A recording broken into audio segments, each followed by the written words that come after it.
All right, I want to welcome Gib Stewart. He's a inventor, an entrepreneur, an author, a reasonable Army officer, an enthusiastic father, a mountain climber, a septuagenarian, and he believes in the future. And one of the things that caught my attention on his LinkedIn profile, he says it's not about you, it's about your family, it's about your legacy.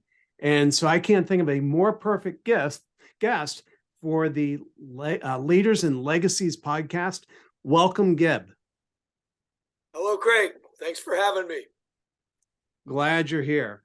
So tell me a little bit about yourself. I mean, I was looking over your, it looks like you have your hands in a number of businesses. What's kind of is there like one business that's your passion?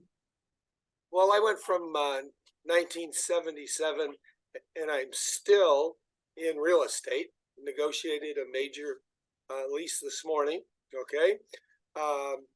Pretty much pulled away from that, and only my ex-wife takes care of all the real estate books. And my firstborn has now taken over management of most of the real estate. And the ex-wife takes care of the small stuff. So at some point I decided, I don't want to do this full time anymore. So I backed off significantly, probably around, 77, and I was 50. I was probably 60 years old when I backed off from that. So that's 15 years ago, and started diversifying. First of all, I bought a heating and ventilation company, and then I bought my biggest failure that was caused by COVID. I had a small entertainment newspaper, which was making its first profitable month in March, and just got crushed. Just totally crushed. Since then, I've opened 11 internet-based businesses, most of which are making money. This year, I started 4 businesses. I work with a group that's buying underperforming websites and figuring out how to manage them better. And another group, different group, that is developing new websites and getting them out. A third group is I bought 12.5% of a multimedia company that's mostly television and motion picture, and then we agreed to start a podcast, which will probably come online in a couple of months. We're almost there. Wow, that's a lot of different things to have your hands in. A lot of people struggle just having one business and having that go well. What's the drive to have so many businesses? Diversification. I enjoy helping people start up things. Anyone comes, 3 weeks ago, a young lady brought me an idea, and I said, that has merit. So I gave her $1,500 and she walked out the door. I think she'll come back and she'll make me my first $1,500 within the year. I just need the motivated people that have the credentials to back up their motivation. Well, neat. Well, now one of the things that you said that you have in your bio is that you're a reasonable Army officer. What's that mean? Well, I did my 2 years, 10 months, and 14 days. I followed directions. I was able to become a company commander during my term. I ended up an assistant S3, which is plans and training. And then I went to a refresher school, and 72 hours before I was supposed to be going to Vietnam, Richard Nixon gave everyone of my caliber a 6-month loss, and I was under the minimum time left in service to go to Vietnam. So oh, wow. I was very fortunate. Yeah, that's definitely a near miss. Yeah, So, now one of the things that you had in your profile is it's not about you, it's about your family, it's about your legacy. Can you expand on that? I mean, from one angle that looks very obvious, but what inspired you to put that in your profile? Well, okay, so my responsibility while my family was young until they graduated from college was to put a roof over their head and food on the table. So that's about not about that's about family. That's not about me. Uh, as soon as the last one graduated um, from college, I I was 49, and I asked my boss if I could quit, and she said no. I need you to stay for an extra 6 months because I can't replace you yet. So at 50, life became about just building my legacy. I want to leave a good legacy. I finally pretty much determined where I want my money to go, and who I want it to serve, and and so that's an important part, I think, of believing where your money should go, and so that's the legacy. Yeah, and so there's a couple questions that come out of that. One, how do you um maybe first let's drill in a little bit further on legacy use and how that applies to money. You know, and help me understand what your concept of legacy is. Okay, there's two different parts to legacy. There's the part that what do people believe in this guy while he lived, right? I mean, that's a legacy. I think that's a very important part of a legacy. Maybe probably the most important. Was he honorable? Did he do what he said he was going to do? Did he pay his bills? Did he have a good reputation?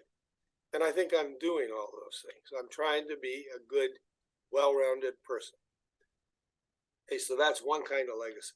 The other kind of legacy is if you've been fortunate enough to make the kind of money that I've made, what should that go to? Should I spend it all while I'm living my last, hopefully, 20 years? Or is it going to go to a cause that I think is reasonable? What about my grandkids? How am I taking care of them, and what's important there?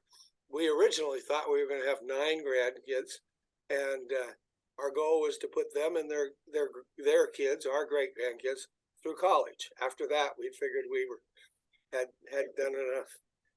As it turns out, we think we're going to maybe have 1 or 2. We have 1. We think we might have a second. But okay, so that changes your plans a little. What are you going to do, right? Yeah. Interesting.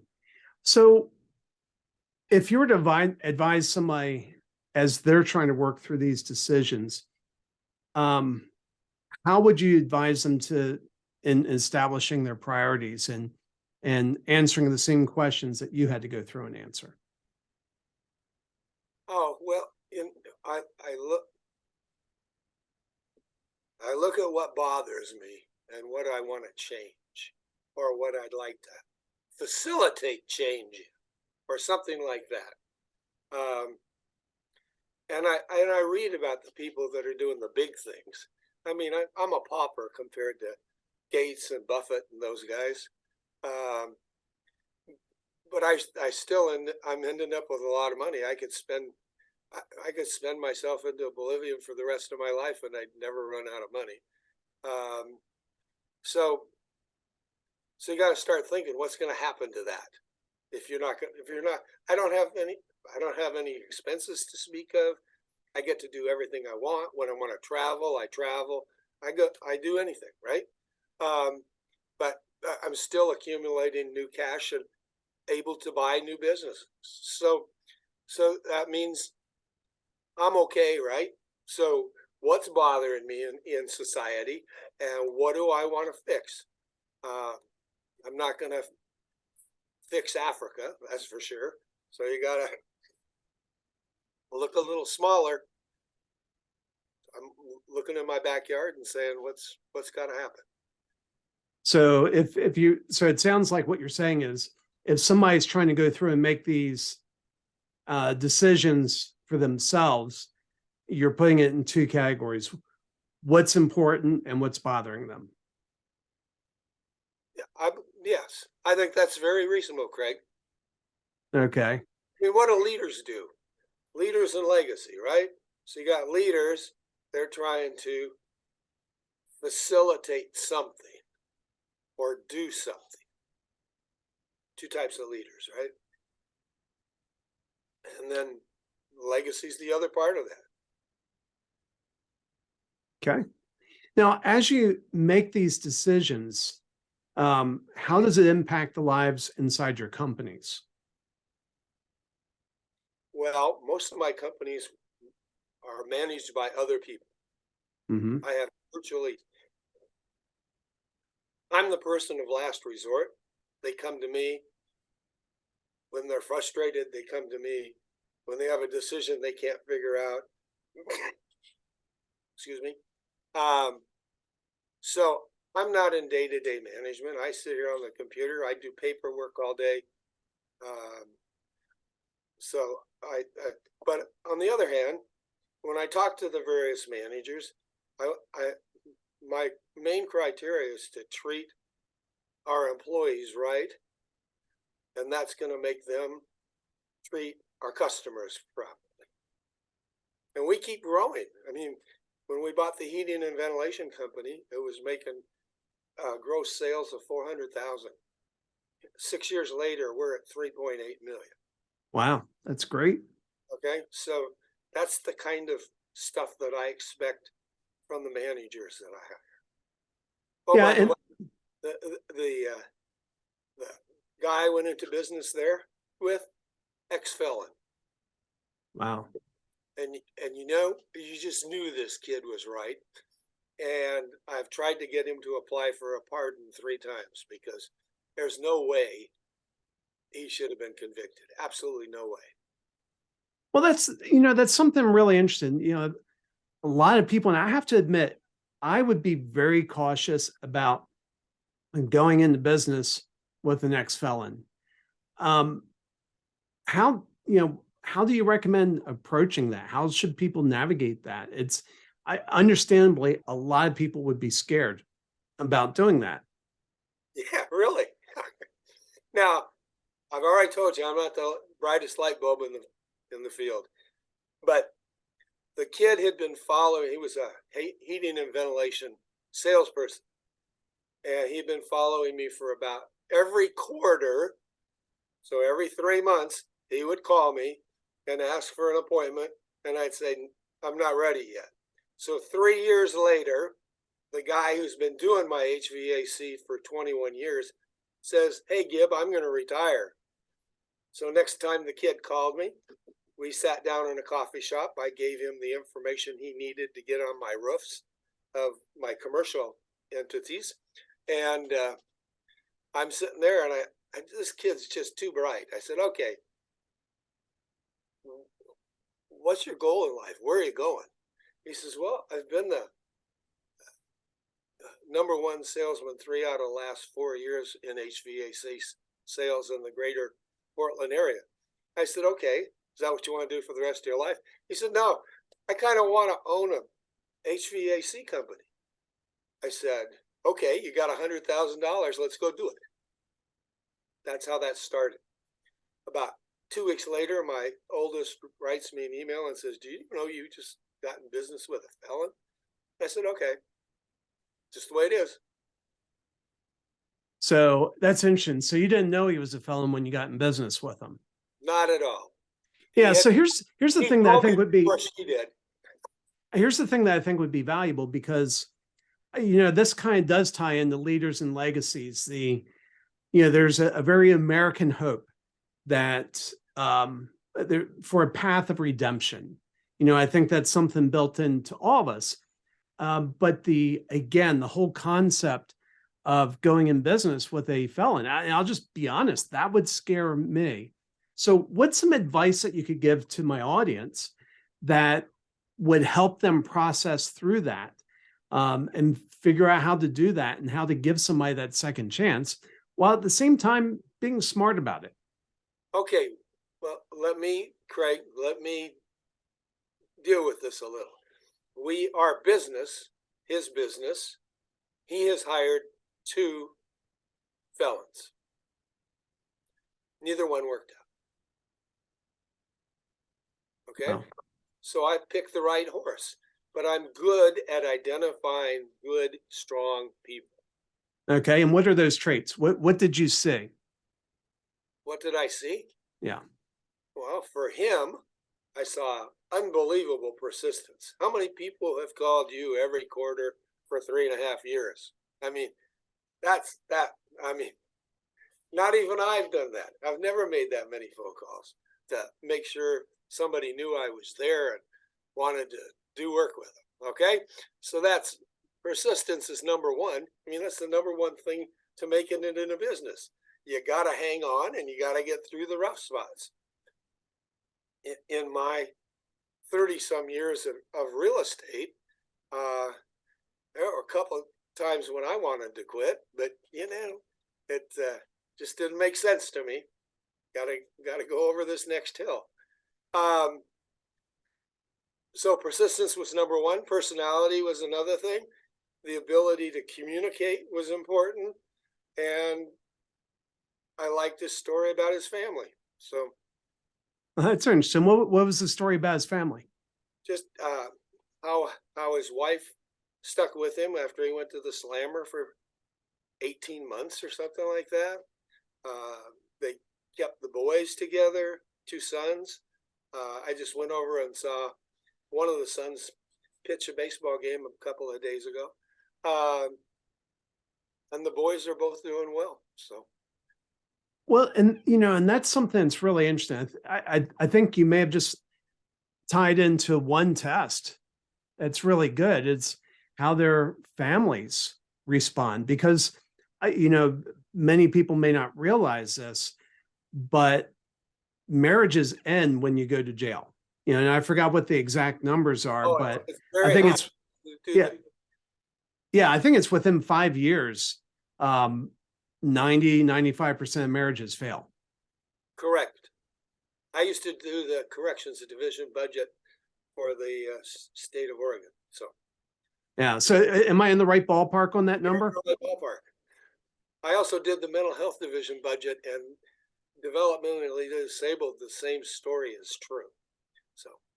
So, I mean, that speaks a lot of the family, that his wife hung by him while he was in prison. And that's really interesting. And so when you're talking about seeing the right traits in people, that was one of the things you said was the story about his family. And I think it would be really easy for our audience to miss that when you're looking at building teams, a lot of times it's just what's on the resume. And what I'm hearing you say is what was off the resume was more important than what was on the resume. Oh, no doubt about it. Absolutely no doubt about it in my mind. I'm not a very good resume reader. It's like, oh, okay. So if you have the skills to do this, let's sit down and figure out how to get you there. Yeah. Well, excellent. Well, let me ask you this real quick. Can you think of a time in your life where you felt like your leadership was really put to the test and you weren't sure how it was going to work out? Well, there were 2 times I can think of right off the bat. I was developing a 105,000 square foot medical dental campus. And first of all, the accountant for that was going to be my roommate in the Army. Okay, he's CPA out of Florida. And we started construction on the major project, and he flew out. He said, Stu, I got to come out and see this. I said, sure, come on out, Daryl. So he went up and he looked at it. He said, Stu, this is way too big. Somebody's going to get greedy, and you're going to end up with a lawsuit, and you're going to lose the whole damn thing. So he said, I'll leave my money in the pot, but I need to get out of this. And so we arranged that. The 4 of us that were remaining And then after we got 60% through, we're closing in on it. One of the remaining members decided that I should give up half of my share for a new fifth person to come in, and a real estate salesman. And that was the last thing I needed in this project, is a real estate salesman. So we agreed to disagree, but then it was a matter of who buys out whom, right? So the architect and the contractor were up against the dentist that I was developing this with and me. Okay, two sides. I had to hold that together, and it took almost 2.5 years to settle that, and then I was able to finish the campus. That was one of the most stressful parts of my life. Another time was the heating and ventilation company. The general managers come to me twice. Hasn't been happened in almost 3 years now, but twice in its infancy, he came to me twice. He says, "I just got to quit. I can't work this hard anymore." And I had to walk him through the pluses and minuses, teach him how the numbers work, how much time it takes to do things. $3 million is the goal. You're almost there, and work to that. We sat here, I don't know, probably an hour and a half the first time and a half hour the second time, and I got him back on the job, and he's thriving now. Both he and his wife, I backed his wife in a business. He and his wife are individually both millionaires. He's a multimillionaire. She's not too far behind. So I mean, I'm happy as a clam. I want to be remembered as a mentor. That's what I want to be remembered as. How many kids have I made wealthy? Well, I'm well over 15 now. I for some reason am able to help people become millionaires, and I love every minute of that. I celebrate with them, and I get an awful lot of thanks. So that's the kind of legacy I want to leave. Well, that's awesome. I don't know if we could end on a stronger note than that. So tell folks, how can they reach you? If folks want to be able to reach out and talk to you about doing business or just about life, what is the best way for people to reach you? Okay, so this is my book, Learn, Apply, and Grow Rich. Okay. And I have an author's page, Roland, R-O-L-A-N-D, Gib, G-I-B. That's for Gibson, my middle name. Stewart, S-T-E-W-A-R-T. And I'm on Amazon.com with the book. Well, that's awesome, man. I hope folks will reach out and get that. What an inspiring story about how you're changing lives and you're not slowing down as you're reaching what a phase of life when a lot of people are more focused on golf. Gib, I just want to thank you for being a part of the Leaders and Legacies podcast, and just want to encourage you to continue leading and changing lives as you have. Thank you, Craig. Enjoyed a great deal.